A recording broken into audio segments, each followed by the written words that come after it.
Alam mo kung ano yung pinakamasakit sa lahat? Yun yung may tao kang pinalaya kahit di mo naman gustong palayain. Kasi alam mong dun na siya sasaya. Kaya ikaw na lang yung nagparaya. Sabi nga nila, masakit bitawan. Pero mas masakit naman ipagpatuloy kung alam mo na yung taong minamahal mo ng sobra at ipinaglaban mo ng sobra ay sinusukuan ka na mismo.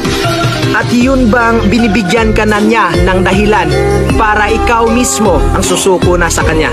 Alam mo minsan, kahit na gaano pa natin kamahal yung isang tao, may mga time talaga na mapipilitan lang tayo na i-let go na siya. Yun bang hahayaan na lang natin kung saan siya magiging masaya? Huwag na nating pilitin na tayo yung pipiliin. Kasi pag ipilit pa natin yung sarili natin sa taong ayaw naman, tayo lang din yung magsasuffer. Tandaan mo yan. Okay?